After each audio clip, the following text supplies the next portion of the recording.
절로 25절까지 말씀입니다.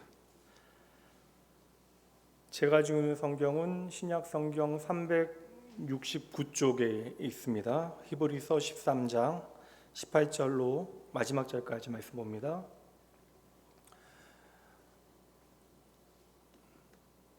우리를 위하여 기도하라. 우리가 모든 일에 선하게 행하려 함으로 우리에게 선한 양심이 있는 줄을 확신하노니 내가 더 속히 너희에게 돌아가기 위하여 너희가 기도하기를 더욱 원하노라.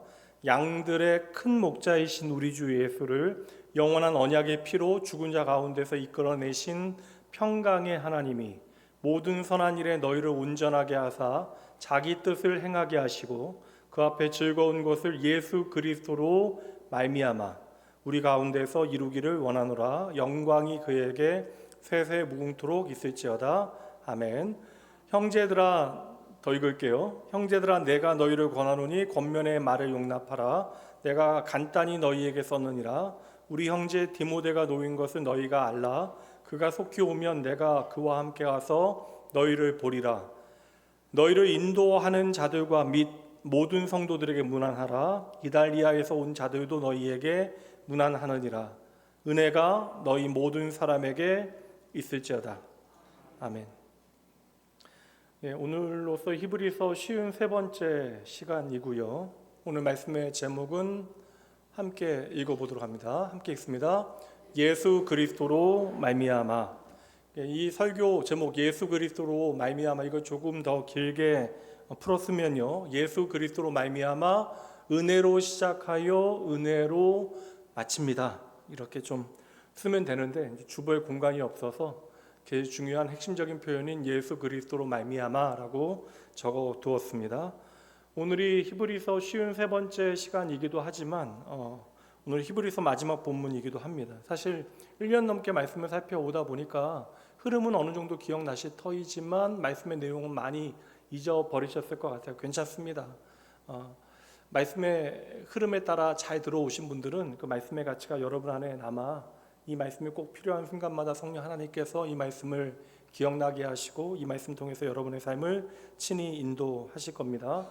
다음 주에는 히브리서 정리하면서 마침 또 우리 청년회 여름 수련회 헌신 예배가 있어요. 그래서 다음 주에는 히브리서 13장의 한 구절로 청년들 헌신 예배 겸해서 히브리서 마지막 말씀 전하기로 하고요. 그 다음 주부터는 우리 목사님들 혹 설교하실 분 계세요?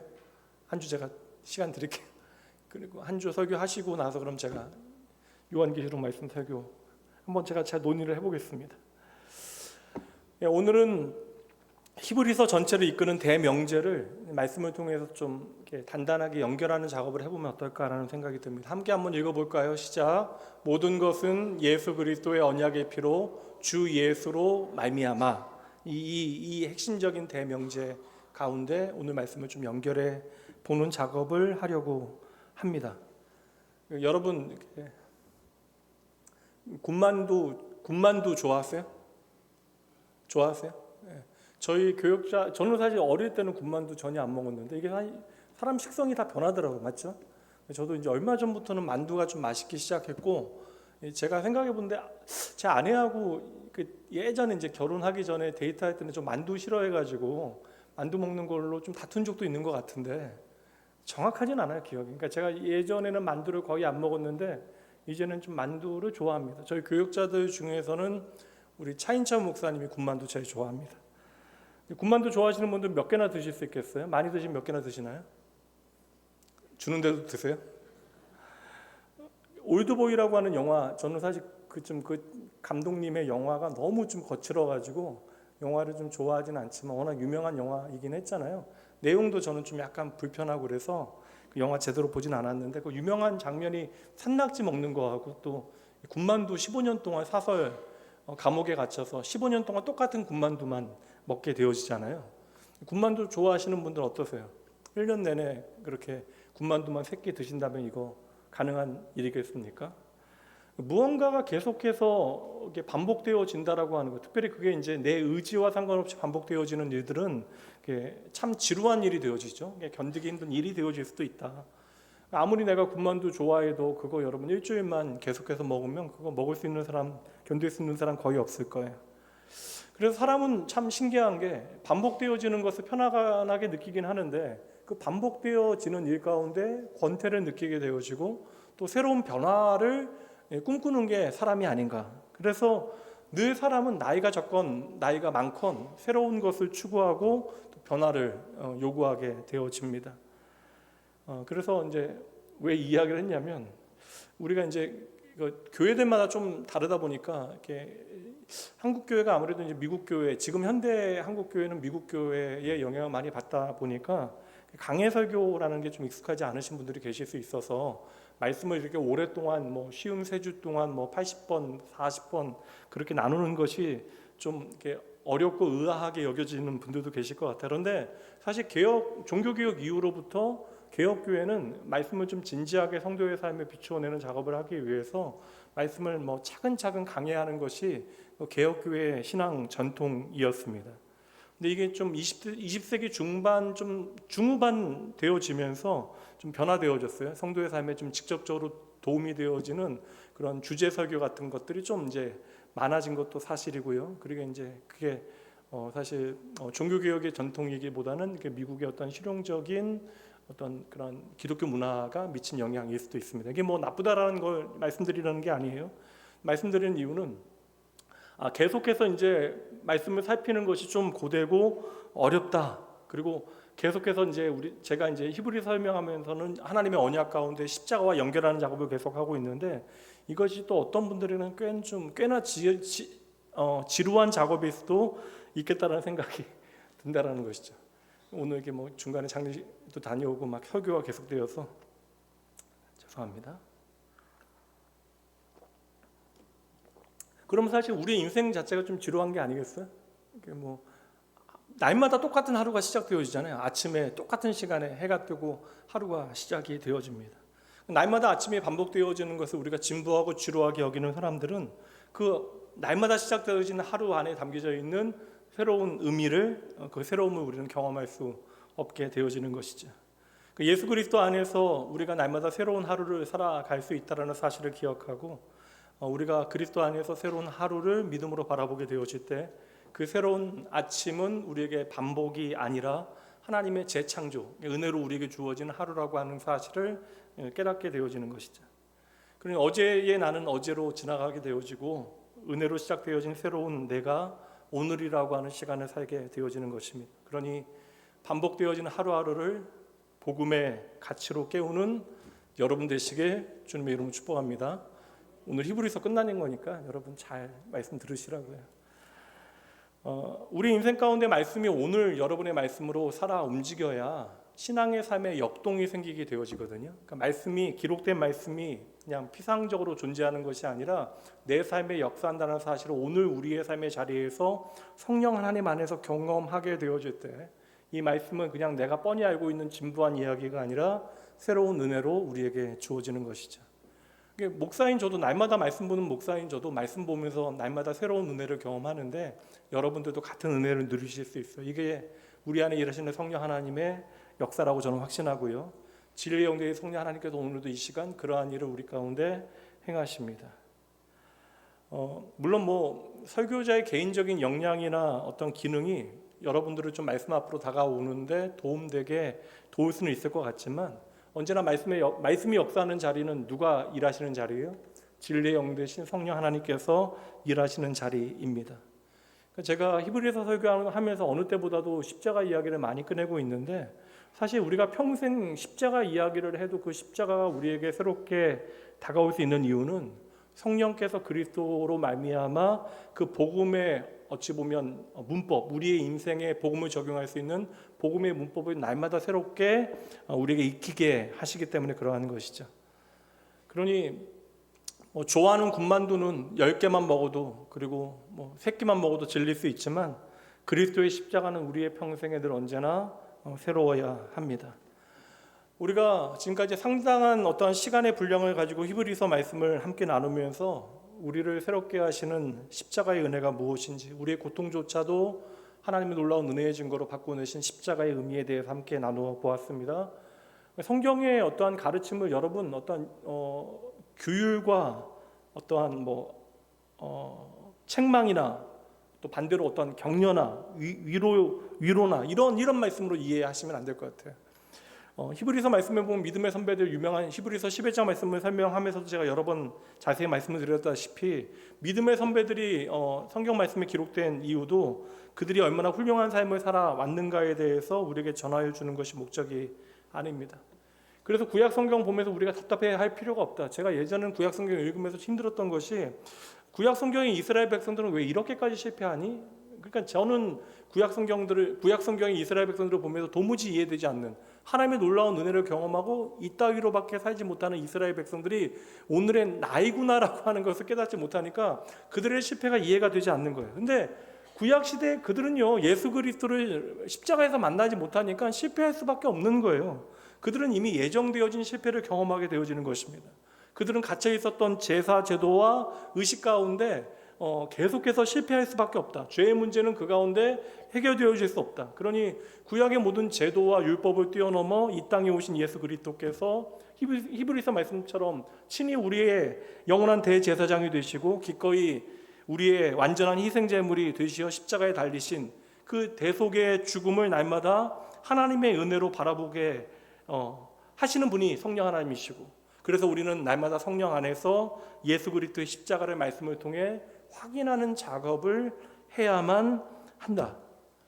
그 십자가를 통하여 하늘의 은혜를 바라보게 우리를 돕는 말씀이 바로 이 히브리서 말씀이었습니다. 오늘 이제 마지막 오늘 본문의 말씀을 여러분들과 함께 나누면서 강론하도록 할게요. 이제 오늘 말씀 마지막이니까 처음 부분으로 한번 가보도록 하겠습니다. 히브리서 1장 1절과 2절 말씀 여러분 읽어주세요. 시작.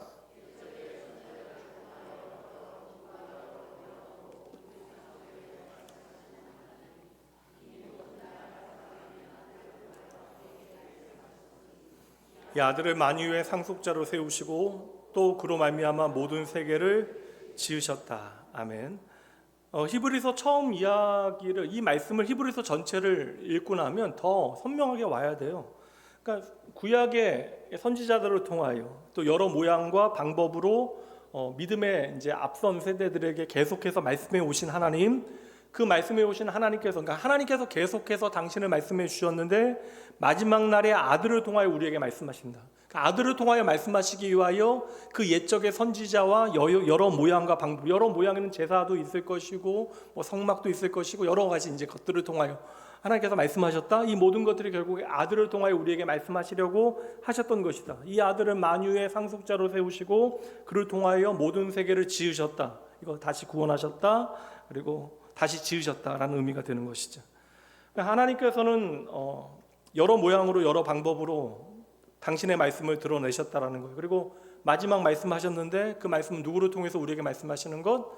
예수 그리스도를 통하여 우리에게 말씀하시는 것. 그래서 그 아들을 만유의 상속자로 세우셨다는 거예요. 그래서 우리가 그 아들 안에서 하나님의 나라를 상속받게 되어진 것이죠. 이것을 이제 구약으로부터 언약의 개념을 통하여 우리가 지금까지 살펴온 것입니다. 그래서 구약에서 하나님께서 하신 모든 말씀은 마지막 때의 아들을 통하여 우리에게 하시려는 말씀을 드러내시는 것이고, 히브리서도 그러한 의미에서 예외가 되어질 수 없다. 그래서 히브리서에서는 구약 시대의 하나님의 백성들의 실패에 대해서 계속해서 낱낱이 우리에게 드러내는 거예요. 레위 제사장들의 한계에 대해서 말하고 있는 것이고, 제사제도의 제한성에 대해서 우리에게 이야기할 수밖에 없는 것이죠. 원래부터 안 된다라는 거예요. 이것으로는 우리가 하나님 앞에 나아갈 수 없다. 그럼에도 불구하고 오늘날 우리가 십자가를 통하여 모든 의를 성취하시고 언약을 완성하신 예수 그리스도를 우리가 바라보지 못한다면 우리는 하나님의 생명과 하나님의 의와 상관없는 인생을 사는 것이다. 그러니 이미 예수 그리스도 안에서 하나님의 나라를 유업으로 받게 되어진 저와 여러분이 구약에서 행해졌던 의식이나 제도들, 어떠한 전통들을 다시 끄집어내서 우리의 신앙의 잣대로 삼아서는 안 된다는 것이죠. 그러니까 과거로부터 그래왔다라는 이야기 하시면 안 돼요. 이것이 복음이 우리에게 보여주고 있는 신앙의 가치를 제대로 담고 있는가를 확인하는 작업을 우리는 끊임없이 해야 하는 것입니다. 그러니 구약에 아무리 그러니까 교회가 물론 사람들이 모여 있다 보면 상징이라고 하는 것은 상당히 좀 중요합니다. 그래서 교회를 하나 되게 만드는 어떤 상징들이 필요하긴 하지만 아무리 멋져 보이는 상징들도 예수 그리스도의 복음에 앞설 수는 없는 것이죠. 아무리 멋져 보이는 어떠한 성전, 저는 그래서 이게 종교성이라 사람의 종교성이라는 게 얼마나 왜곡되어지는가. 그럼 내가 무신론자인데 그 유럽의 큰 성전에 들어가면, 그러니까 그 성당에 들어가면 뭔가 홀리한 느낌이, 거룩한 느낌이 든다. 이게 사실 말이 안 되는 거잖아요. 아무리 멋져 보이는 제도나 절기나 성전까지도 결코 저와 여러분의 신앙의 기준이 되어질 수 없다라는 것이죠. 그래서 히브리서를 통하여 우리가 결국 확인하게 되어지는 것, 우리의 인생의, 우리의 삶의 유일한 기준과 목적은 누구요? 예수 그리스도이시다.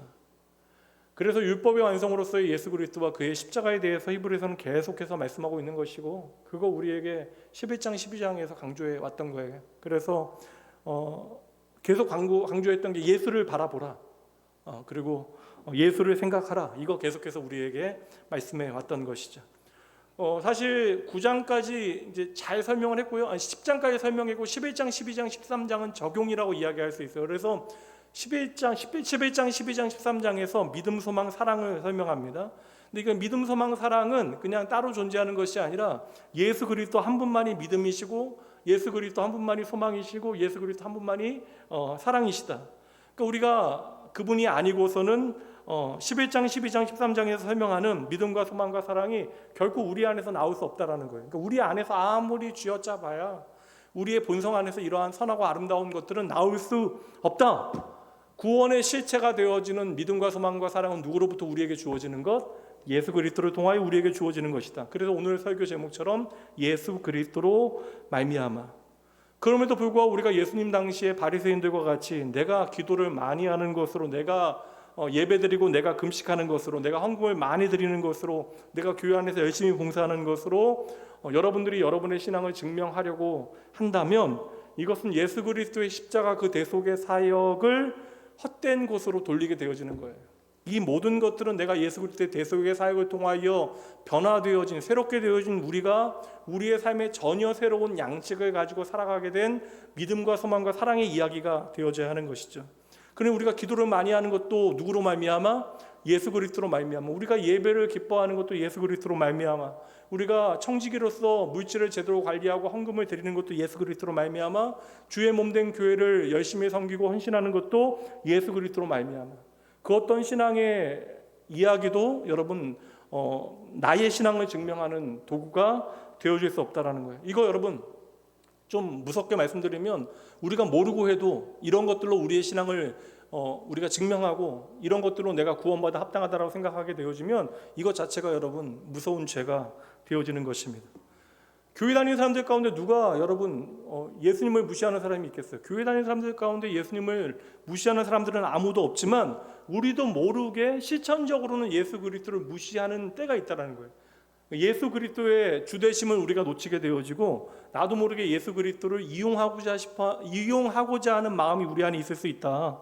그러니까 나도 모르게 내가 좀 잘 되기 위하여 예배드리게 되어지고, 저도 어릴 때 그랬거든요. 주일날 예배 빠지면 큰일 나는 줄 알고.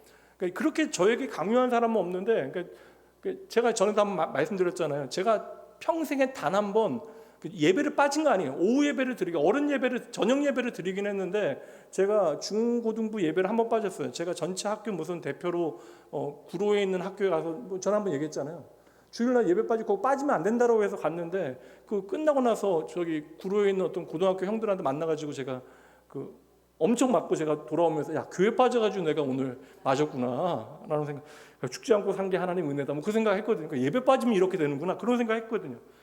제가 뒤늦게 생각해 보니까 야, 교회, 그러니까 나중에 그렇게 생각했다가 제가 한 몇 주 지나고 나서 생각하니까 야, 교회 한번 빠졌다고 이렇게 돌멩이로 머리를 때리시나? 그런 생각이 제 안에 드는 거예요. 그건 내가 얼마나 열심히 예배드리고 목사들로 얼마나 성실하게 교회 안에서 그렇게 열심히 그렇게 살았는데.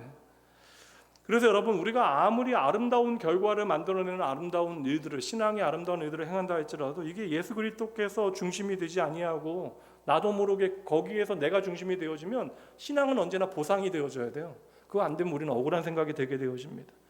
여러분, 신앙에서 여러분 예수 그리스도가 아니라 내가 중심이 되어지면 이것은 기독교가 아니에요.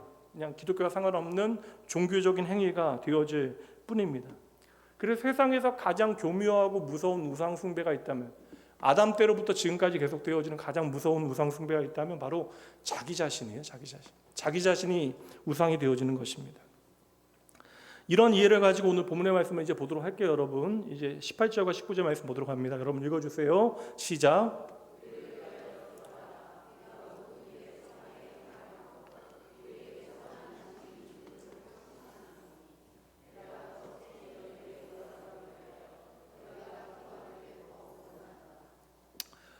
이게 저자가 인간 저자가 의도가 있습니다, 여러분. 인간 저자가 의도가 있는데, 인간 저자가 기록한 의도가 하나님의 마음과 합한 부분이 있고요. 그러니까 인간 저자가 의도하지 못한 부분을 성령 하나님께서 오늘날 우리에게 말씀을 통해서 일깨우시는 작업이 있어요. 근데 저는 인간 저자가 의도한 부분보다 의도하지 않았던 부분이 훨씬 더 중요하다고 생각을 하거든요.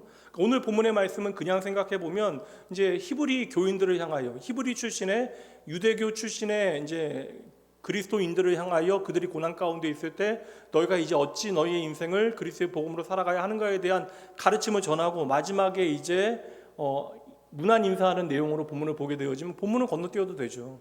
그들을 향한 말씀이지 우리를 향한 말씀이 아니잖아요. 그러니까 읽어보니까 그냥 서로를 위하여 우리가 기도하자, 우리를 위하여 기도해라, 내가 너희에게 갈 수 있도록 나를 위해서 기도해라. 정확하게 예전에는, 아주 옛날에는 이게 바울 사도라고 이야기했는데 문체가 너무나 달라서 바울의 제자, 그 당시의 교회 안에 바울의 신학에 영향을 받은 교회 안의 지도자로 이제 이해를 하는데, 편지의 마지막 부분이니까 이러한 말들을 부탁할 수 있다라고 생각하게 되어지면 제가 말씀드린 대로 본문의 내용은 그냥 건너뛰어도 상관이 없습니다. 서로를 위하여 우리가 기도해야 되고 기도를 부탁할 수 있다. 그런데 우리가 지금까지 계속해서 살펴왔던 히브리서의 내용들을 따라 생각하게 되어지면 오늘의 말씀은 그냥 인간 저자가, 이 히브리서를 적은 사람이, 교회 지도자가 자기의 사적인 기도를 부탁하는 것이 아니라 예수 그리스도를 바라보는 차원에서 드려지는 기도를 의미하는 것이겠죠. 그것에 대한 이야기를 계속 해왔으니까, 나의 개인적인 필요를 채우기 위하여 기도를 부탁하는 것이 아니라 예수 그리스도만이 드러나게 되어지는 이 관계에 대한 이야기를 가지고 좀 기도를 부탁하고 있는 것입니다. 그러니까 우리가 서로를 위하여 기도를 부탁하고 기도하게 되어질 때 그 중심에는 그리스도가 계셔야 된다. 그리스도를 생각하는 마음과 그리스도를 중심으로 드려지는 기도가 반드시 있어야 한다는 것이죠. 왜냐하면 여러분 18절 말씀해 보면 기도하라, 우리가 모든 일에 선하게 행하려 함으로. 여러분, 선하게 행하는 게 가능해요. 모든 일에 선하게 행하는 것이 어찌 가능합니까? 선하게 행한다라고 하는 것은 인간이 할 수 없는 일이에요. 성경에서 선이라고 하는 것은 하나님의 의지나 하나님의 행위하고만 연결되어지는 것입니다. 그러니 여기서 선이라고 하는 것은 예수 그리스도를 드러내고 증거하는 일에 연관되어진 거예요. 그러니까 예수 그리스도와 연결되어지는 일에 우리가 힘쓰려 한다. 그래서 이것을 선을 행한다라고 이야기하는 거예요. 이런 점에서 주님께서 히브리서를 통해 드러내는 복음을 우리가 계속해서 나타내고 드러낼 수 있도록, 이 복음의 본질에서 벗어나지 아니하도록 우리를 위하여 기도해 달라라고 하는 기도를 요청하고 있는 것이죠. 사실 이게 좀 애매하긴 한데, 가진 게 너무나 많으면 기도가 좀 쉽진 않아요. 그렇죠? 내가 부족함이 없다라고 생각하게 되어지면 이게 사실 기도가 쉽지 않아요. 그래서 우리가 기도한다라고 하는 것은 우리의 연약함을 전제하는 일이 되어집니다. 우리가 무언가 부족하고 우리가 연약하다고 생각할 때 우리는 하나님 앞에 기도하게 되어지는 거예요. 근데 오해하는 게 뭐냐면, 내가 연약해서 하나님 앞에 기도하는데 기도하면 하나님의 능력을 내 삶에 가져올 수 있다라고 우리는 생각하는 것이죠. 근데 엄밀히 말하면 하나님의 능력이 우리에게 부어지는 건 아니거든요. 그러니까 하나님의 능력은 내가 가져와서 그 능력으로 내가 살아가는 것이 기도의 능력은 아니라고 생각해요. 사실 우리가 기도해서 정말 하나님의 능력을 받을 수 있나? 하나님의 능력이 내 삶의 구체적인 현장에 나타날 수 있나? 그렇게 생각해 보면 그건 아닌 것 같거든요. 그리고 그렇게 구하면 우리의 기도도 무언가 잘못된 것일 수 있다. 왜냐하면 우리가 기도해서 연약한 우리가 갑자기 강해지는 게 아니거든요. 그렇잖아요. 기도해도 우리는 여전히 연약한 상황 가운데 있고 그 환경을 충분히 이겨내지 못하는 현실 가운데 존재하는 나를 확인하게 되어집니다. 그러니 기도한다라고 해서 하나님의 능력을 내 삶에 가져와서 모든 문제들을 우리가 헤쳐나가고 이겨내게 되어지는 것이 아니라, 기도하게 되어지면 우리의 삶에 가장 먼저 일어나는 변화가 무엇이에요?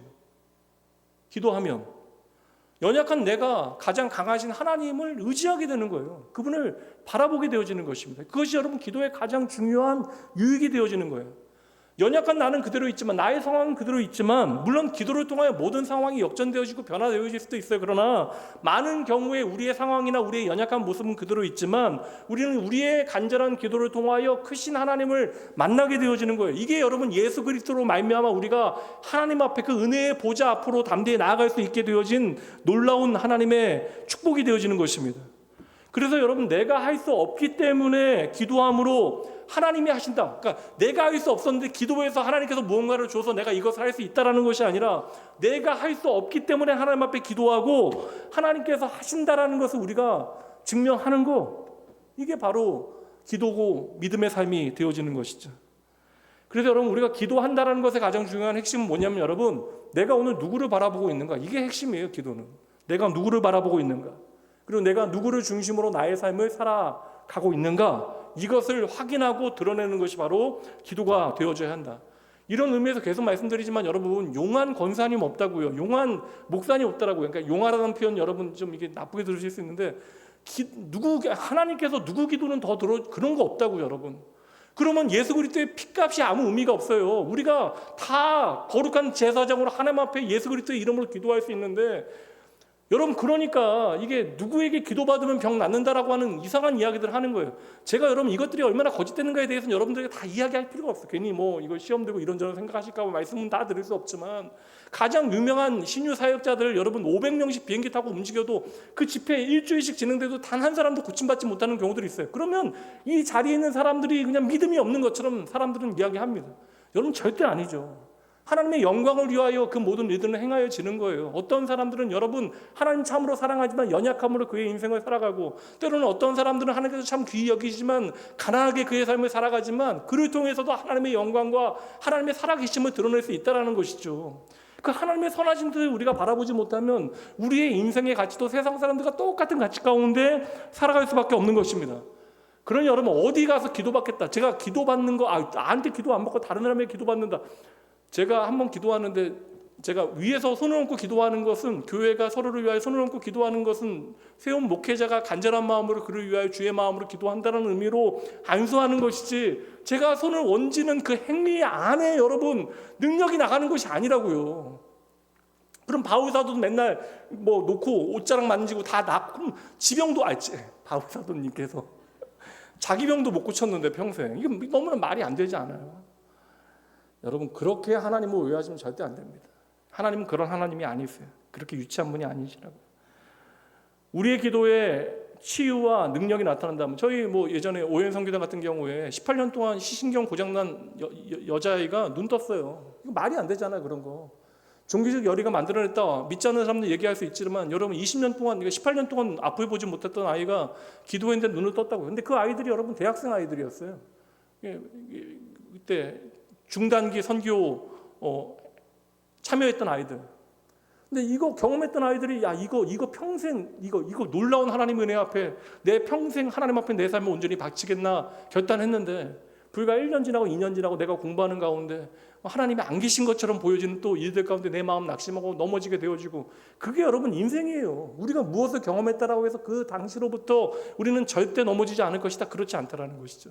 다윗도 넘어지고, 여러분 모든 믿음의 사람들이 인생의 자리에서 넘어져요. 근데 넘어진 자리에서 여전히 우리가 나의 연약함으로 나의 전부 되신 하나님 바라볼 수 있다면, 우리가 나의 부족함으로 가장 강하신 예수 그리스도 바라볼 수 있다면, 이게 여러분 은혜가 되어지는 것이죠. 그러니 여러분의 예배의 중심에 예수 그리스도께서 계실 수 있도록, 여러분의 기도의 중심에 예수 그리스도께서 계실 수 있도록, 여러분의 헌신과 수고에 예수 그리스도께서 계실 수 있도록 하셔야 합니다. 이거 중심으로 생각하면 되게 어렵지 않아요. 제가 이전에 있었던 교회에서 저는 그냥 성도님들 부탁하시면 다 듣거든요. 헌금 같은 건 이제 11조 하시면서 어디 교회에 헌금하기 원한다라고. 근데 교회에 헌금해야 되니까 낙원교회가 아니 예전 교회니까 그 교회 헌금하고 그거 이제 그 교회로 11조 해주세요. 저는 너무 나쁘지 않다라고 생각합니다. 근데 저는 그 생각을 해봐요. 이거 내 돈이라고 하는 기준으로 하는 거거든요. 내가 드린 거니까 내가 지정할 수 있다라고 생각하는 것입니다. 이게 하나님의 것을 하나님께 드린다라고 생각하면, 이것도 여러분 이것도 좀 건강한 자세는 아니라고 생각을 해요. 그래서 우리가 복음 안에서 내가 하는 행위에 대해서 좀 우리가 곰곰이 생각해보고 점검하는 일들은 계속되어져야 된다. 그래서 우리가 좀 열린 마음의 크리스천들이 되어지기 위해서라도 예수 그리스도의 복음을 통하여 우리의 삶에 내가 행하는 것들을 좀 곰곰이 생각해보고 점검하는 일들은 우리의 삶에 반드시 필요하다. 그래서 오늘 이야기하고 있는 이 선한 행위요, 복음을 드러내는 일이 선한 행위가 되어지는데, 복음을 드러내는 선한 행위는 우리 안에 누가 일하시기 때문에? 예수 그리스도께서 일하시기 때문에, 예수로 말미암아 우리 안에 이러한 선한 행위가 나타나는 것이다. 내가 하는 것이 아니라 주님께서 우리 안에서 일하시는 것이다. 그럼에도 불구하고 오늘 본문의 말씀에서 기도를 하도록 이야기하고 있는 이유는 저는 인간의 죄악 때문이 아닐까라는 생각이 들어요. 왜냐하면 우리는 우리의 본성이 끊임없이 나로 향하게 되기 때문에 주님을 드러내려고 하지 않아요. 교회 안에서 그래서 저는 다투는 문제에 웬만하면 담임 목회자가 관여하면요, 문제가 너무나 심각해집니다. 그래서 저는 알아도 모른 척합니다. 시간 지나면 다 좋아지니까. 근데 이게 사실 사람이 이게 다들 다툴 때는 다투는 것 자체가 문제인데 자기가 다 옳다라고 이야기하거든요. 그러니까 사람은 본성 자체가 신앙이 있어도 자기를 드러내는 일에 주님을 드러내는 것보다 훨씬 더 열심입니다. 그러니까 우리 연약함을 주님께서 다 아시니까 그렇게 탓하지 아니하시는 거예요. 그러니까 우리가 기도가 왜 필요한가? 기도를 통하여 나의 연약함을 좀 돌아보는 거예요. 나의 죄인됨을 인정하는 것입니다. 그래서 저는 늘상 말씀드리지만 기도를 통해서 내가 죄인이라는 사실을 깨닫고 하나님 앞에 회개하는 일은 계속되어져야 된다. 우리가 죄인임에도 불구하고 예수 그리스도의 피로 말미암아 우리를 의롭다 칭하신 하나님의 놀라운 은혜 앞으로 우리가 날마다 그러므로 감사함으로 나가야 된다. 이게 예배이다.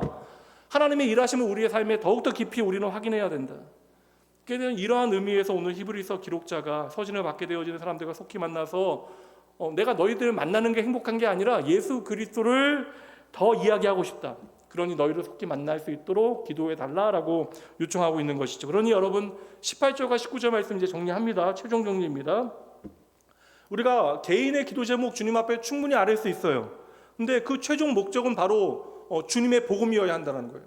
예수 그리스도께서 오늘 우리의 삶 가운데 이루시기 원하시는 선한 뜻에 대하여 우리가 생각하고 있어야 된다는 거예요. 하나님의 뜻이 온전히 우리의 삶에 이루어지는 그것에 우리가 집중해야 된다. 그러니 우리는 무엇이든지 기도할 수 있지만 그 모든 일을 통하여 하나님의 선하심이 나타나기를 간구해야 하는 것이죠.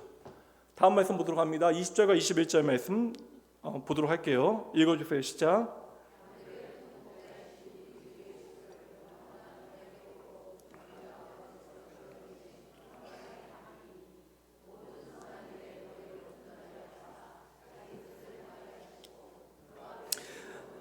예수 그리스도로 말미암아 우리 가운데서 이루기를 원하노라. 영광이 그에게 세세 무궁토록 있을지어다. 아멘. 20절 시작 보세요. 시작. 양들의 큰 목자이신 우리 주 예수. 우리가 서로를 말씀으로 인도하고 인도함을 받아야 된다. 그래서 말씀으로 인도하는 자들을 귀히 여기고 선대하고 뭐 그런 내용도 앞에 나오잖아요. 그러니까 우리가 말씀으로 서로 인도하고 인도함을 받고 있는 것은 우리 가운데 누가 계시다는 증거?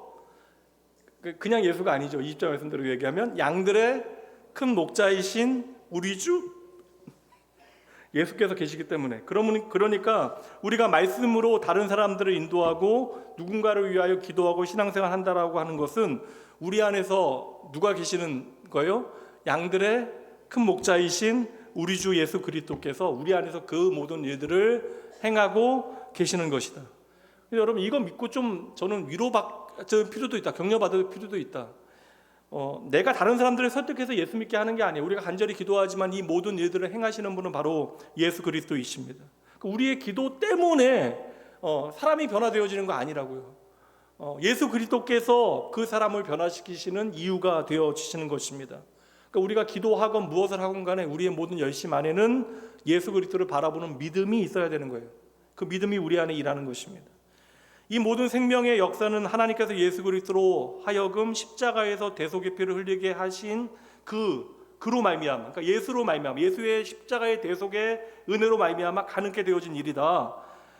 그러니 성도를 온전케 하는 것은 우리에게 남겨진 숙제가 아니라 예수 그리스도를 십자가에 내어주신 아버지 하나님의 몫이 되어지는 거예요. 그러니까 여러분을 온전케 하실 분이 하나님이심을 믿고 여러분의 인생을 그냥 맡겨드리면 돼요. 그냥 그 모든 짐을 잘하는 것이나 못하는 것이나 여러분이 짊어지고 있는 모든 것들을 쉽게 얘기하면 언덕에서 아래로 공을 굴려 떨어뜨리듯이 주님께 그냥 맡겨드리면 되는 것입니다. 이게 바로 이제 20절 말씀의 마지막에 나오는 평강의 하나님이에요. 하나님께서 여러분을 평강케 하시는 것입니다. 여러분 뭐 마음을 막 열심히 이렇게 훈련하고 뭐 그렇게 해서 세월이 여러분의 마음을 그렇게 다잡아 주는 것이 아니라 평강의 하나님께서 이 모든 일들을 행하시는 것이다. 근데 이게 왜 평강의 하나님으로 설명하고 있느냐? 하나님께서 예수 그리스도를 통하여 우리 안에 이루신 일이 무엇이에요? 평강이잖아요. 평강. 예수 그리스도로 말미암아, 그러니까 십자가를 지심으로 말미암아 평화를 이루셨잖아요. 우리 안에 평화를 이루시기 위하여 예수님께서 만왕의 왕으로 이 땅에 오셨잖아요. 그러니 예수님만이 하신 일이 선한 일이 되어지는 것이고, 하나님의 일이라고 하는 것은 바로 그 예수 그리스도께서 행하신 선한 일을 우리가 드러내는 것, 그것을 해야 되는 것. 이것을 이제 우리가 전도라고 이야기하는 것이죠. 전도는 다양한 모양으로 생명과 관련되어진 역사들이 나타나는 현장이 되어지는 것입니다. 그래서 오늘 본문의 말씀에 선한 일이라고 하는 것은 그저 착한 일이 되어지는 것이 아니라 예수 그리스도의 십자가의 복음을 드러내는 일이 선한 일이 되어지는 거예요. 오늘도 예수 그리스도께서는 당신으로 말미암아 당신의 선하신 뜻을 우리의 삶에 이루시는 분이심을 믿으셔야 합니다. 이런 점에서 20절 말씀에 양들의 큰 목자라고 이야기하는 겁니다. 이것도 오해하시는 분들, 뭐 이런 이야기 하시는 분들 전에 한번 들어본 적이 있거든요. 큰 목자라는 이야기 하니까 큰 목자가 있으면 또 어떤 목자도 있는 거예요? 작은 목자. 예수님이 큰 목자이시고 자기는 작은 목자를 하나님께서 세우셨다. 뭐 누구 따라가야 돼 그러고? 큰 목자 따라가다가 큰 목자 안 보이면 작은 목자 따라가면 되는 것입니까? 목회자는 여러분 진리의 말씀을 선포할 때만 그의 말에 권위가 있는 거예요, 여러분. 그 진리의 말씀 없이는 인간인 누구도 여러분을 인도할 수 있는 자격은 없습니다. 여기서 큰 목자라고 하는 개념은 여러분 절대적인 의미예요. 누구하고도 비교할 수 없는 분이시다. 다 다른 목자하고는, 그래서 큰 목자하고 연결되어지는 다 사꾼들이에요, 사꾼. 양들을 위하여 자기 생명을 내어주는 분 말고는 다 사꾼이에요. 사꾼이라면 여러분 사기치고 뭐 성도도 등쳐먹고 그런 사람들이 아니라, 여러분 이게 목자는 없어요. 예수 그리스도만이 유일한 목자이십니다. 그러니까 목회자가 잘할 수 있는 일이라고 하는 건 뭐 제가 잘해봤자 그냥 양치기, 양무리하는 개 정도 하는 게 개? 요한복음 말씀에 보면 예수님께서 친히 우리에게 증언하신 장면이 있어요. 요한복음 10장 11절과 12절. 그러니까 예수님만이 선한 목자이십니다. 이거 여러분의 머리에 박아 놓으셔야 돼요. 11절과 12절. 나는 선한 목자라. 선한 목자는 양들을 위하여 목숨을 버리거니와 사꾼은 목자가 아니요 양도 제 양이 아니라 이리가 오는 것을 보고 양들을 버리고 달아나니 이리가 양을 물어가고 또 해치느니라. 그리고 이것을 뒤에서 더 자세히 설명합니다. 14절부터 말씀 볼게요. 나는 선한 목자라. 나는 내 양을 알고 나도 양도 나를 아는 것이 아버지께서 나를 아시고 내 아버지께서 아는 것 같으니 나는 양을 위하여 목숨을 버리노라. 또 이 우리에 들지 아니한 다른 양들이 내게 있어 내게 인도하여야 할 터이니 그들도 내 음성을 듣고 한 무리가 되어 한 목자에게 있으리라.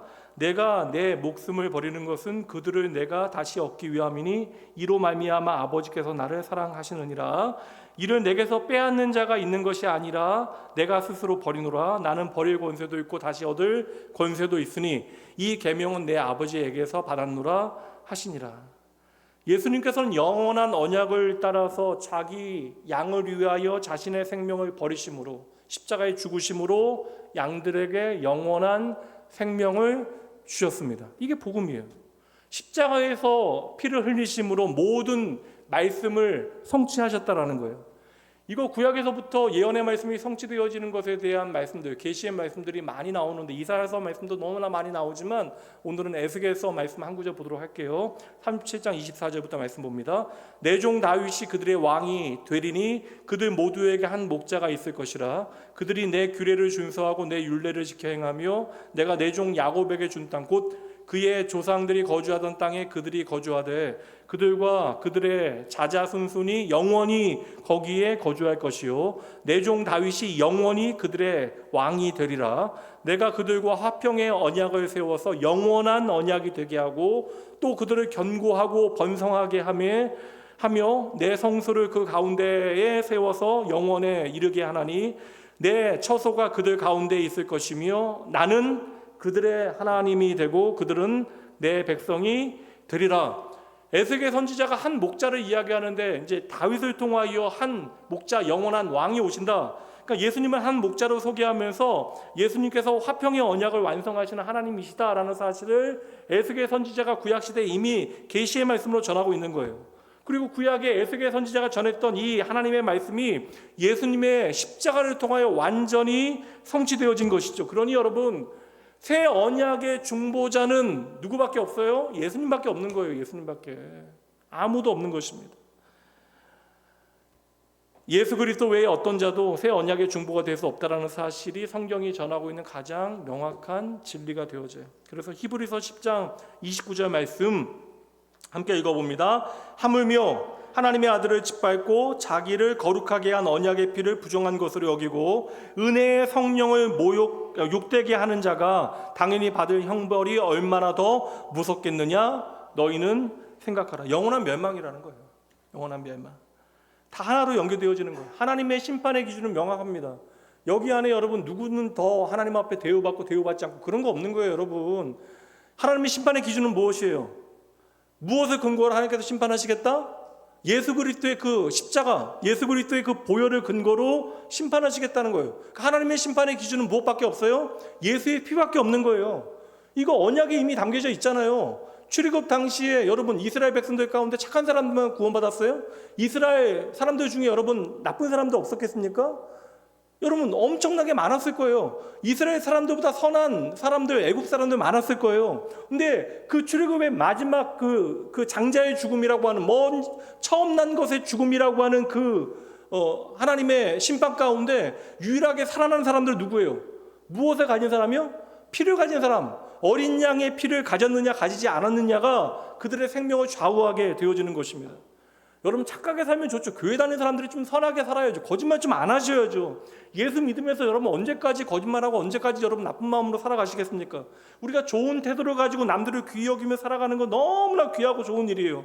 여러분 기도도 열심히 하시고 헌금도 많이 드리시고 예배도 좀 더 사모하시고 맨날 예배 힘들다라는 이야기 좀 그만하시고, 그러나 여러분 그 모든 여러분의 착한 행실이 여러분을 구원하는 것이 아니라는 거예요. 그 모든 것들이 여러분이 하늘의 기업, 하나님 나라의 기업을 얻게 하는 것이 아니라는 거예요.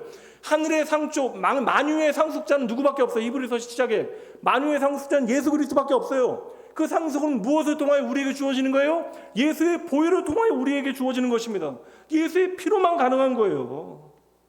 다시 말씀 안 봐도 되죠? 히브리서 1장 1절과 2절 넘어가도록 할게요. 그래서 예수의 십자가에서 흘리신 피로 말미암아 하나님께서는 우리의 삶에 평화를 이루신다, 샬롬을 이루신다. 그 평화가 하나님의 뜻이에요. 그 하나님의 뜻이 이루어지는, 하나님의 샬롬이 이루어지는 것이 바로 하나님의 영광이 되어지는 것이고, 그래서 이 샬롬의 나라가 바로 하나님의 나라가 되어지는 것이다. 그래서 요한복음에서는 십자가를 하나님의 영광이라고 소개하고 있는 거예요. 하나님께서 가장 하나님 되시는 자리가 바로 십자가였다라는 거예요. 예수님께서 십자가의 피 흘리심으로 하나님의 선하신 뜻이 완전하게 이루어졌다.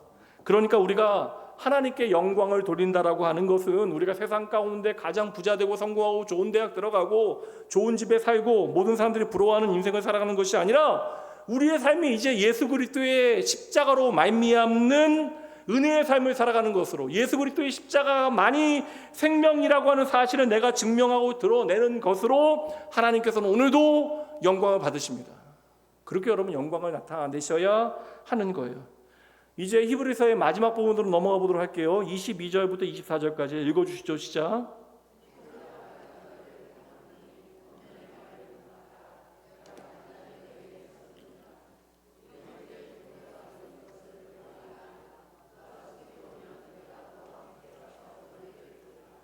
너희를 인도하는 자들과 및 모든 성도들에게 문안하라. 이달리아에서 온 자들도 너희에게 문안한다. 그냥 지나가는 마지막 인사말이 아니라는 거예요. 제가 처음부터 계속 말씀드리죠. 22절부터 24절까지 요약해 보면 22절은 이제 권면을 받는 일에 대해서, 그리고 23절에는 동역자의 소식은 이제 디모데가 고통당하다가 놓이게 되어진 사실을 이제 알려주는 거. 사실 디모데가 놓인 게 우리하고 오늘 무슨 상관이 있겠냐고요. 근데 이게 동역자의 소식을 나누는 일에 대한 이야기. 24절은 그래서 너희가 서로 문안하는 공동체가 되어져야, 이게 서로 문안하는 공동체가 바로 교회이다라는 것을 이야기하는 거예요. 저는 교회 안에서 교제 나누는 일, 코이노니아, 그리고 성도의 하나 되어짐, 일치, 연합, 이것은 여러분 어떤 관계의 기술로 우리에게 하나님께서 요구하시는 것이 아니라 예수 그리스도의 십자가의 은혜가 우리의 삶에 맺어내는 공동체적인 열매가 되어줘야 한다. 오늘 오전에 제가 설명드린 대로 나의 형제를 사랑하는 일은 바로 나의 지체를 사랑하는 일이기에 나를 사랑하는 일이 되어진다. 이거 복음 안에서 우리가 깨달아야 되는 거예요. 그래야 우리가 나의 형제를 내 몸과 같이 우리는 사랑할 수 있게 되어지는 거예요. 예수 그리스도의 복음 안에서 그 십자가 안에서 저 사람이 저 타인이 나의 지체가 되어지는 거예요. 내 몸이 되어진 거예요. 그러니까 네 몸 귀하게 여기는 것처럼 저 지체를 귀히 여겨라 라고 하나님께서 우리에게 명령하시는 것이죠. 그래서 오늘 22절 말씀에 권면의 말을 용납하라, 저는 이 한 문장이 교회 공동체의 어떠한 심장을 저격하는 겨냥하는 말이라고 생각을 해요. 그냥 이 권면이라고 하는 것은 무엇을 지적하거나 가르치는 말이 아니라 하나님의 구원 사건의 연장으로 우리에게 주어진 은혜의 사건이 되어지는 거예요. 그러니까 십자가의 은혜 앞에서 내 자아를 낮추고, 그러니까 나를 스스로 낮게 여기고, 그 복음 앞에서, 그 십자가 앞에서 내가 아무것도 아니라는 사실을 깨닫게 되어질 때 말씀의 빛 안에서 다른 이들을 향하는 권면은 여러분 상처가 되어질 수 없다라는 거예요. 그러니까 이게 여러분 십자가의 가치 안에서 전하지 않는 모든 권면은요 누군가에게 상처가 되어질 수 있습니다. 근데 이 모든 것들을 십자가의 가치에 따라 은혜 안에서 권면하게 되어지면 이 모든 것들은 치유가 되어지는 것이고, 그래서 교회는 권면의 방법도 여러분 말하는 것보다 들어주는 것을 통하여 권면하셔야 돼요. 많이 들어주는 일을 통하여 그를 권면할 수 있는 지혜를 구하시는 것이 우선되어져야 하는 것입니다. 그래서 교회는 동일한 복음 아래 언제나 이렇게 단단히 연합해 가야 한다. 22절 말씀 다시 한번 보여주시면 22절 말씀에 내가 너희에게 간단히 썼다. 이거 이 말 보면서 제가 위로받았는데, 가끔 제가 보면 설교 좀 짧게 해야지 맨날 생각하거든요. 그리고 이게 설교 준비하면서 설교 많이 쳐냅니다. 이거 제가 보면 다 힘들 것 같다라는 생각이 들긴 해요. 제가 설교하는 사람이 어렵지 듣는 사람이 어렵겠습니까? 라고 얘기하지만 듣는 일이 쉬운 일은 절대 아니죠. 이거 여러분 더 안 들으실까 봐 제가 얘기하는 거예요. 준비하는 사람이 더 힘들다. 근데 여러분 저만 재밌는데 지금 여기 간단하게 썼다는데 히브리서 얼마나 길었냐고요 지금까지. 이렇게 많은 이야기 했는데 간단하게 썼대. 근데 히브리서 여러분 짧지도 않지만 여기서 이 간단하게 썼다라고 하는 것은 이렇게 양을 이야기하는 것이 아니라, 저는 이 강조하는 초점을 간단하게 쓴 건 뭐예요? 단순하고 분명하게 지금 기록했다는 거예요. 내가 너희에게 보이려고 하는 것은 단 하나이다. 바로 이것이다. 이거예요. 함께 읽어봅니다. 시작. 예수를 보라. 그리고 그 은혜 안에 머물라. 그래서 이어지는 23절과 24절의 말씀에 보면 우리 형제 디모데의 소식 전하고 믿음의 가족과 지체들에 대하여 문안합니다. 어려운 고난 가운데 있는 사역자 멀리 있지만 그를 기억해 다오. 교인들이 그리고 복음 안에서 상호 의존적인, 복음 안에서 상호 의존적인 연대 가운데 있으면 너희가 기억하고, 그러니까 지체의 원리를 가지고 서로 돌아보는 일을 너희가 계속 해야만 한다. 그래서 저는 말씀 사역자로 여러분들을 섬기고 있는 일을 감당하고 있지만, 저는 여러분들 때문에 사실 산다라는 생각 많이 해요. 제가 너무나 부족한 사람인데 제가 전하는 말씀을 듣고 반응하는 여러분이 계시기 때문에 그래도 제가 오늘 하나님의 말씀 앞에 나아갈 수 있는 은혜의 시간들을 더 풍성히 갖는 것은 아닐까. 여러분들이 계시니까 저도 말씀을 전할 수 있는 것이죠. 그러니까 제가 겉으로는 듣는 것보다 전하는 게 훨씬 더 어렵습니다 얘기하지만, 들어주는 여러분들이 계셔서 참 감사합니다라는 것이 제 깊은 곳에 있는데 제가 쑥스러워서 얘기를 잘 못하는 거예요. 들어주셔서 감사합니다. 사실 교회 안에 누구도 여러분 홀로 견디는 시간을 살아내는 것이 아니에요. 성도는 모두 기도로 서로 연락하고 위로받고 또한 믿음의 그러한 재회를 통하여 힘을 얻게 되어지는 것이죠. 그래서 저는 이렇게 교회 리더들이 너무나 이렇게 권위적인 카리스마를 가지고 교회를 섬기는 일은 저희 교회는 그게 전혀 없죠. 저도 이렇게 권위적인 어떠한 전통적인 카리스마 자체를 인정하지 않는 사람인지라, 그래서 공동체의 성숙은 어떠한 눈에 보이는 카리스마의 어떠한 크기에 달려 있는 것이 아니라, 저는 상호 돌봄의 밀도가 얼마나 깊은가, 예수 그리스도 안에서 서로를 돌아보는 그 밀도가 얼마나 좀 단단한가, 이것을 통하여 우리는 확인해야 한다라는 것이죠. 그래서 여러분, 가르치는 자를 존중하는 일은 마땅히 여러분 하셔야 되는 일이지만 그것이 사람 중심이 아니라 복음 중심으로, 그리고 모든 성도에게까지 환대가 흘러가게 하는 것이 오늘 본문의 말씀이 우리에게 전하고 있는 권면의 이야기가 되어지는 것입니다. 그러니 교회의 모든 연합함과 교제의 중심에는 언제나요? 따라해 보시죠. 그리스도로 말미암아, 그리스도로 말미암아. 이 예수 그리스도를 말미암아 우리가 교제하고 하나 되어야 하는 것입니다. 우리가 오늘 왜 이렇게 모여 있는가? 오후 예배까지 왜 남아서 이렇게 힘들게 말씀을 듣고 있는가? 과연 하나님의 선하신 뜻이 우리를 통하여 이루어진다라고 하는 것이 무엇일까? 이것을 오늘 본문의 말씀에서 말씀하고 있는 것이고, 제가 이 말씀을 좀 에베소서 말씀, 그러니까 바울 서신을 저는 에베소서 말씀하고 연결하면 좀 답이 나오는 구절들이 많아서 오늘 23절과 24절은 에베소서의 한 구절로 제가 좀 정리해 보도록 할게요. 에베소서 2장 10절 말씀 함께 읽어봅니다. 우리는 그가 만드신 바라 그리스도 예수 안에서 선한 일을 위하여 지으심을 받은 자니 이 일은 하나님이 전에 예비하사 우리로 그 가운데서 행하게 하려 하심이니라. 그러니까 여러분의 평생에 그리스도를 증거하는 그 복음의 영광을 위한 여러분의 선한 일들은 모두 그리스도로 말미암는 것임을 꼭 기억하셔야 합니다. 이제 마무리합니다. 히브리서 마지막 기록이에요, 여러분. 25절 함께 읽습니다. 시작. 은혜가 너희 모든 사람에게 있을지어다. 여러분, 이 은혜가 무엇인지에 대하여 너희에게 은혜가 가득하면 좋겠습니다. 당신들에게 하나님의 은혜가 가득하면 좋겠습니다. 그리고 그 은혜가 무엇인지를 지금까지 이제 설명해 온 것이에요. 히브리서 2장 9절 말씀만 보도록 할까요? 오직 우리가 천사들보다 잠시 동안 못하게 하심을 입은 자 곧 죽음의 고난 받으심으로 말미암아 영광과 존귀로 관을 쓰신 예수를 보니 이를 행하신 하나님의 은혜로 말미암아 모든 사람을 위하여 죽음을 맛보려 하심이라.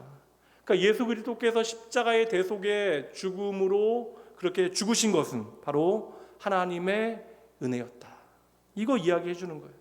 예수님께서 십자가에 죽기 위해 순종하신 결과가 오늘 저와 여러분이라면 오늘 우리의 삶 가운데 그 순종의 그림자가 있는가를 확인해 봐야 하는 것이죠. 오늘 저와 여러분은 이미 하나님의 구별되어진 성도로 하나님의 은혜 가운데 그리스도로 말미암아 주를 위하여 살도록 부름받은 인생임을 여러분 기억하셔야 돼요. 이거 우리는 하늘을 날아야 되는, 함께 날아야 되는 기록이지만 오전 말씀처럼 그냥 거위떼에 속해서 세상이 주는 사료 먹으면서 그냥 적당히 살아갈 수도 있습니다. 그러나 우리가 그 자리에 머물러서는 절대 안 된다는 거예요. 만물이 주에게서 나오고 주로 말미암고 주로 돌아가게 되어지는 거예요. 저와 여러분도 주로 시작하였으니 결국 인생을 살고 주님께로 돌아가게 되어집니다. 여러분의 삶에 하나님의 영광의 흔적이 반드시 남아야 하는 것이에요. 오늘 내가 그리스도의 은혜 안에 거한다면 반드시 우리는 예수로 말미암는 인생을 살아가게 되어질 것입니다. 이제 히브리서 강론 제가 마칠게 함께 마지막 찬양할 텐데 전체 주제가 좀 성장통에 대한 이야기였잖아요. 그러니까 제 친구 이제 미국에 있다 한국에 와서 이제 여러 방법들을 찾았는데 이제 한국에서도 이제 치료할 방법이 이제 아예 없다라고 해서 지금 되게 이렇게 본인도 낙심하고 이제 주변 사람들도 안타깝게 여기고 있지만 이제 제가 이제 그 소식 이제 어제 듣고 이제 말씀 묵상하면서 그 생각해봤어요. 왜 믿음의 사람들에게 이렇게 좀 어려운 시간들이 있을까? 그 예상치 못한 삶의 그러한 공고함이 닥쳐오게 되어질까? 믿음이 자라게 되어지지만 그 현장은 또 이렇게 언제나 통증이 함께 따르게 되어집니다. 말씀의 권면을 따라가는 자리에 아픔이 있기도 하고요. 또 모든 만남의 기쁨도 있지만 헤어짐의 쓸쓸함도 우리 안에 있습니다. 그리고 우리가 하나님의 사람으로 이렇게 다듬어져 가는 과정 안에도 이게 이런저런 좀 고통들이 많아요. 나를 내려놓는 것도 자존심을 꺾어내는 것도 참 쉽지 않습니다. 그러나 여러분 한 가지는 기억해 주세요. 그 모든 통증이 예수로 말미암아 이제는 우리의 병의 신호가 아니라 생명의 신호가 되어지심을 여러분 믿으셔야 돼요. 오늘 말씀처럼 양의 큰 목자이신 예수께서 당신의 피로 말미암아 우리 안에 당신의 영원한 평강을 이루어 내셨습니다. 그러니 오늘 이 자리에 계신 분들 어려운 일들 있으시잖아요. 내가 감당하기 어려운 일로 말미암아 우리가 하나님 앞에 기도할 수 있으면 여러분 그것도 우리가 감사할 수 있는 이유가 되어지지 않을까. 그러니 단지 오늘 내 삶의 고통을 없이 하는 그것에만 몰두하지 마시고 그 고통을 하나님의 어떠한 치료대, 수술대 위에 여러분 올려 드리셔야 합니다. 하나님은 세상이 주는 잠시의 마취제로 여러분의 통증을 없게 하시는 분이 아니시라 예수 그리스도로 말미암아 이 모든 것들을 영원한 생명으로 반드시 연결해 내실 거예요. 그리고 오늘의 아픔은 절대 여러분의 아픔과 상실로 끝나지 아니하고 예수로 말미암아 여러분을 하나님의 자녀답게 만드는, 하나님의 나라를 상속받는 상속자답게 만드는 하나님의 일하심의 과정이 되어질 것입니다. 그러니 오늘 이 마지막 말씀을 오늘 여러분의 삶의 소망으로 삼으시면 좋겠어요. 마지막 결론 이것입니다. 은혜가 너희 모든 사람들에게 있을지어다. 예수 그리스도로 말미암아 여러분의 삶의 모든 아픔이 생명으로 번역되어지게 주님의 이름으로 축복합니다. 이 시간 함께 이 찬양으로 마무리하죠. 좀 어려운 찬양이에요. 차인철 목사님 같이 불러줘야 돼요.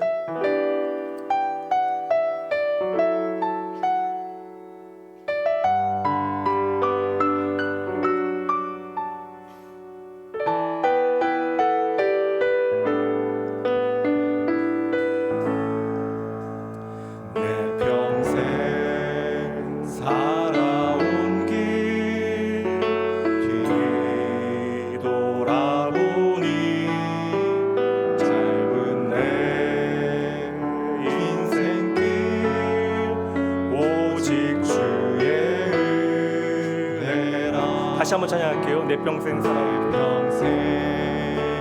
살아온 길 뒤돌아보니 짧은 내 인생길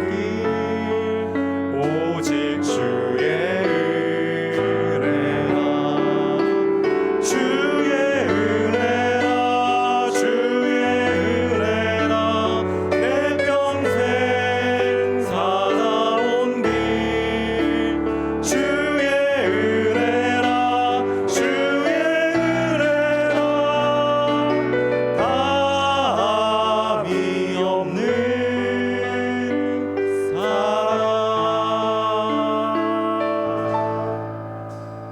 달려갈 길 모두 마친 후 주 얼굴 볼 때 나는 공로 전혀 없도다 오직 주의 은혜라. 지금까지 지내온 거 지금까지 지내온 것 주의 크신 은혜라 한이 없는 주의 사랑 어찌 이루만하냐 작게나 주의 손이 항상 살펴주시오 모든 일을 주 안에서 경통하게 하시네 주의 은혜라 주의 은혜라 주의 은혜라 내 평생 살아온 길 주의 은혜라 주의 은혜라 답이 없는 사랑 달려갈 길 모두 마친 후 주 얼굴 볼 때 나는 공로 전혀 없도다 오직 주의 은혜라. 마지막으로 나는 공로 전혀 없도다 오직 주의 은혜라. 기도합니다. 사랑과 진리가 많으신 하나님, 우리 아버지, 모든 것이 주의 은혜입니다. 주여, 오늘도 말씀을 통하여 변덕스러운 저희의 마음을 비추어 주시고 하나님의 은혜 사모하여 이 자리를 지킨 주의 자녀들에게 하늘의 크신 은혜로 예수 그리스도의 십자가를 깨닫게 하시고 우리의 삶에 함께하여 주심을 믿게 하시니 감사합니다.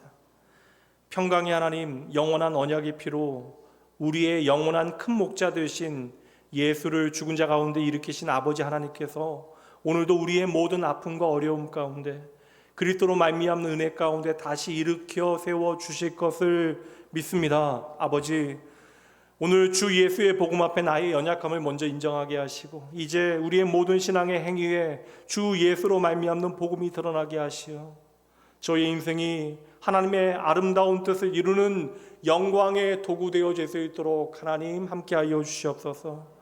큰 목자이신 예수님, 모든 것이 주의 은혜이오니 약한 저희를 붙드사 하나님의 선하신 일이 온전하게 이루어질 수 있도록 우리의 결핍과 상처를 통해서도 하나님의 선하신 뜻을 나타내 보여주시고 오늘도 저희 속에 하나님의 기뻐하신 것을 온전히 이루어 주시옵소서.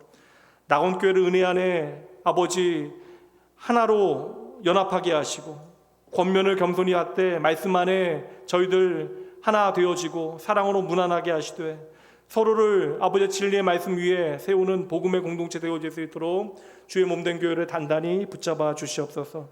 가정과 일터와 모든 사역의 자리에서도 예수로 말미암는 이라고 하는 그 복음의 가치, 복음의 문법에 따라 저희들 말하고 저희들 선택하고 섬기게 하시어 오늘 모든 고난과 어려움 가운데 있는 지체들에게 평강의 하나님께서 친히 새 힘과 다시 살 수 있는 위로를 가득 부어 주시옵소서. 모든 영광 오직 생명 되신 주께 올려드리며 우리의 전부 되신 예수님 이름으로 축복하며 간절히 기도합니다. 지금은 우리 주 예수 그리스도의 변함없는 은혜와 창세전부터 새하늘과 새 땅이 이르기까지 우리를 붙들어 주시는 성부 하나님의 극진하신 사랑하심과 오늘도 우리를 인도하시고 우리를 일깨워 우리에게 하늘의 능력을 가지고 살아가게 하시는 성령 하나님의 위로 충만 교통하심이 흔들리는 세상 가운데 주 예수로 말미암는 십자가 복음의 가치와 문법으로 저희들 살아가기로 결단하는 모든 주의 백성들과 그들의 가정과 자녀와 다음 세대 위에 아버지 이 땅의 모든 주의 아버지 교회들과 선교지와 고난받는 이웃들을 위해 지금부터 영원까지 함께 있을지어다. 아멘.